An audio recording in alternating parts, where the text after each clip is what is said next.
আমরা যেটা বলে আসছিলাম, আলটিমেটলি দেখলাম অশ্বডিম্ব, মানে বিগ জিরো।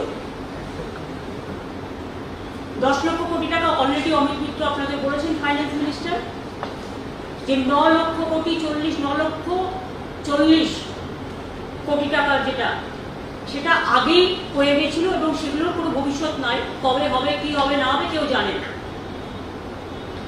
আর অমিতদা যেটা 2% অ্যাবাউট 2% জিডিপি বলেছেন, সেটা তো আমি একটু ডিফার করছি। অমিতদা 10,000 কোটি টাকা ধনজনটা ধরে বলেছিলেন, যেটা আগেই দেওয়া হয়ে গেছে। ওই 10,000 কোটি টাকাটা বাদ দিন, তাহলে জিডিপি 0.0000 কিচ্ছু দেয়নি স্টেটগুলো। স্টেটগুলো চালাবে কোত্থেকে? মানি ট্রান্সফার নাথিং। রিসেশন শুরু হয়ে গেছে। ডিম্যান্ড না থাকলে বাজারটা হবে কোত্থেকে? টাকাটা আসবে কোত্থেকে? শুধু লিকুইডেশন রিজার্ভ ব্যাংকের যে আগেকার, ও তো কত এনপিএ যাদের আছে তাদের তো সব মুকুবও করে দেওয়া হয়েছে। সেটার সাথে 20 লক্ষ কোটি টাকা কোথা থেকে সম্পর্ক আসবে? এটার সাথে এটা কোনো সম্পর্কই নেই। তাহলে money transfer nothing, state gets nothing, public spending যেটা এই অবস্থা, unorganised sector, MSME special package দেওয়া, এমপ্লয়মেন্ট জেনারেট করা, কোভিডের জন্য খরচা করা, হেলথ সিস্টেমকে ডেভেলপ করা, মার্কেটকে ডেভেলপ করা, কিচ্ছু নাই। Public spending nothing.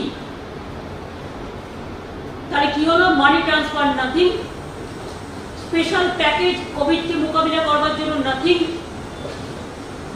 Public spending nothing, additional grant যেটা কোভিডের জন্য দেওয়ার কথা ছিল সেটাও নাথিং, এমএসএমই ডিস্ট্রেস ফেস করছে নাথিং।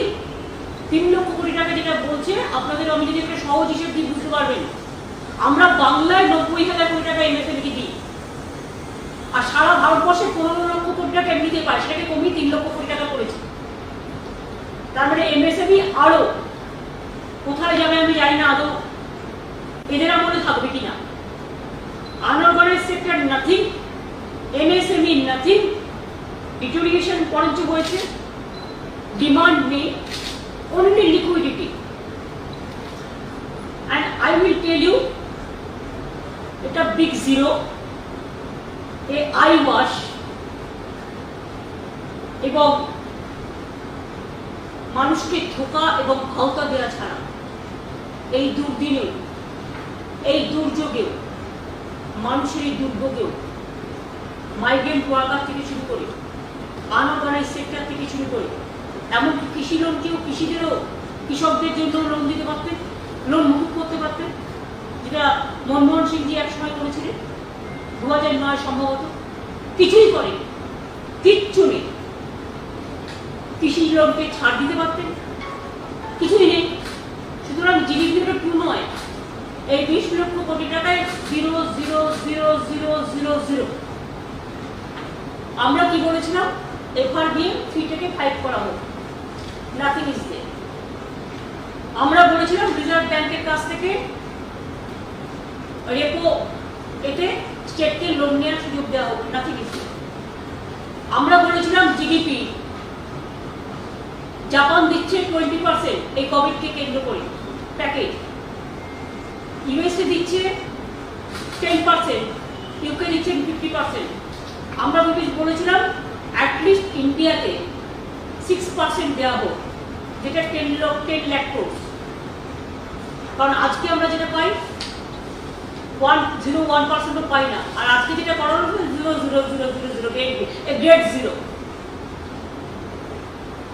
শূন্য থালি নিয়ে মানুষের কি পেটের ভাত ভরবে? and why this misleading information? একে তো কিছু দেওয়া হয়নি, উপরন্ত the misleading information। ইনকাম ট্যাক্সের জন্য 1 মাস বাড়ালাম, কি ওটার জন্য 1 মাস বাড়ালাম, that is nothing, that is obvious. লোকের রাস্তায় না বেরোলে কোথা থেকে দেবে? ব্যাংক অপারেট না করলে কোথা থেকে দেবে? সুতরাং এটা কোনো দয়া করেছে তা নয়। আজকে সেন্ট্রাল গভর্নমেন্ট এমপ্লয়িজদের পিএফ রিস্ক করে দিয়েছে, মাইনে কেটে নেওয়া হচ্ছে, অনেক রাজ্য মাইনে দিতে পারছে না, একটা পয়সাও আমাদের দেওয়া হলো না, 2 মাস সব ইনকাম বন্ধ, নো আর্নিং অনলি বার্নিং। রাজ্যগুলো চলবে কি করে? তার মানে কি একটা ফেডারেল স্ট্রাকচারকে টোটাল বুলডোজ করে কোঅপারেটিভ ফেডারেলিজমের নামে টোটাল রাজ্যের অধিকারটা কেড়ে নিয়ে কেন্দ্রীভূত করে নিজের পকেটে রেখে লকডাউনের নামে স্টেটগুলোকে লক আউট করার জন্য আমরা এটাকে ধিক্কার জানি। গণতন্ত্র কিন্তু এতে শোভা পায় না। গণতন্ত্র আজকে এমন একটা জায়গায় দাঁড়িয়ে গেছে, গণতন্ত্রটাই থমকে গেছে, কোঅপারেটিভ ফেডারেলিজম থমকে গেছে, রাজ্যের অধিকার থমকে গেছে, মানুষের বাঁচার অধিকার থমকে গেছে, জান এন্ড জাহান, লাইভ এন্ড লাভলিহুড থমকে গেছে, কিচ্ছু নেই। কিন্তু এই পরিস্থিতির মধ্যেও আমরা কিন্তু স্টেটগুলো নতুন আশা নিয়ে আমরা আমাদের শ্রমিকরা আমাদের পয়সা নিয়ে করিনি, তা সত্ত্বেও আমরা কিন্তু বেঙ্গল গভর্নমেন্ট একমাত্র এখনো পর্যন্ত 100% স্যালারি দিয়ে যাচ্ছি। আমি কালকেও আপনাদের বলেছি, এপ্রিল মে আগে দিয়েছি, জয় বাংলা প্রজেক্টের জয় জহর থেকে শুরু করে শিডিউল কাস্ট শিডিউল ট্রাইব যাদের 60 বছর বয়স 1000 টাকা করে পেনশন, এবং তাছাড়া যে পেনশনগুলো 600 টাকা 500 টাকা ছিল 750 টাকা ছিল বাড়িয়ে 1000 করা হয়েছে জয় বাংলার মধ্যে দিয়ে। আগে 2 মাস ছেড়েছিলাম, আবার আমরা 2 মাস ছাড়ছি, যেটা হচ্ছে জুন জুলাই পর্যন্ত আমরা এই মাসে দিয়ে দেবো। মনে রাখবেন, দুর্যোগ আসবে, দুর্যোগ চলে যাবে, উৎসব কিন্তু থেমে থাকে না, এবং তাই অল্পের মধ্যে হলেও করতে হয়। তারাও কিছু আশা করে।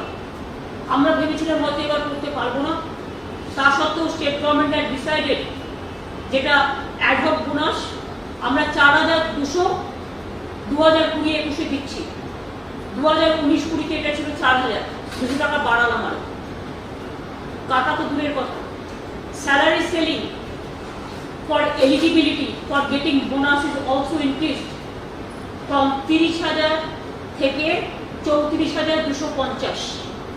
আগে যারা এলিজিবল ছিল তারা 30,000 টাকার মধ্যে এলিজিবল ছিল, অর্থাৎ আরো বড় যে সুযোগ বাড়ালাম 34,250। ফেস্টিভ্যাল অ্যাডভান্স 19-20-তে আমরা দিয়েছিলাম 8,000 টাকা, এবার আমরা দিচ্ছি 10,000 টাকা। এবং এখানেও salary selling for eligibility for festival advance এখানেও ইনক্রিজ করা হয়েছে 34,250 টাকা থেকে 41,100 টাকা। এটা আমি সৌম্যকে বলবো এটা লিস্ট করে সবাইকে দিয়ে দিতে।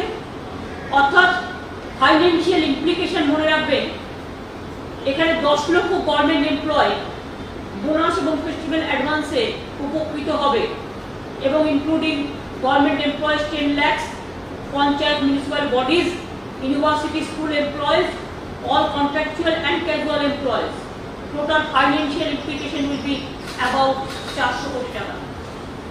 যেদিনই কেন্দ্রীয় সরকার আমাদের শূন্য ভাড়া দিয়ে ফিরিয়ে দিয়েছে, সেদিন আমরা কিন্তু দেখিয়ে দিলাম আমাদের কিছু না দিলেও গরিবের ভান্ডারে যা আছে অন্তত মানবিক মুখটা আমরা দেখাতে পেরেছি। হয়তো সব দিতে পারিনি, মানবিক মুখটা দেখাতে পেরেছি। আমি এরপর আর 2-3টে আজকে অ্যানাউন্সমেন্ট আছে, আমি আপনাদের বলে দিই, এরপরে আপনারা আমাকে কোশ্চেন করতেই পারেন। আমরা আজকে একটা দুরন্ত বৈপ্লবিক কর্মসূচি অ্যানাউন্স করছি। আপনারা জানেন গতকালই আমরা ডিএমএসপির সাথে মিটিং করেছি, আজকেও দুপুরবেলা জেলা পরিষদের সভাধিপতি ডিএমদের সাথে মিটিং হয়েছে। এবং আগে পঞ্চায়েত সমিতি কিছু পেত না, শুভেন্দু জানলে খুশি হবে, পঞ্চায়েত সমিতি কিন্তু এখন থেকে 15% টাকা পাবে, এবং জেলা পরিষদে 15% টাকা পাবে। এই টাকাগুলো আমরা অলরেডি ছেড়েছি। আমরা অলরেডি 10 লক্ষ বাড়ি তৈরি করবার জন্য অর্ডার ছেড়েছি গ্রাম বাংলায়, বাংলার আবাসিক যোজনা। এই ছাড়বো আর কি 2 দিনের মধ্যে। আমরা অলরেডি ডিসিশন নিয়ে নিয়েছি এবং প্রিপারেশন করতে পেরেছি। আর একটা হচ্ছে ওয়ার্ল্ড ব্যাংকের ইরিগেশনে আমাদের বিভিন্ন 5,000 কোটি টাকা ছেড়েছি, যাতে ডিএম আনঅর্গানাইজ সেক্টরে অনেক লোককে আরো বেশি করে কাজ দিতে পারে 100 দিনের কাজে, যাতে মানুষের আরো বেশি কাজ বাড়ে, ম্যান পাওয়ার বাড়ে। তাছাড়াও মনে রাখবেন আরেকটা নতুন কর্মসূচি, এটা আমরা দীর্ঘদিন ধরে প্ল্যানিং করছিলাম এবং কাজ অলরেডি শুরু হয়ে গেছে। 50,000 একর জমিতে এই প্রকল্পের 50,000 একর জমি এই প্রকল্পের আওতায় আসবে।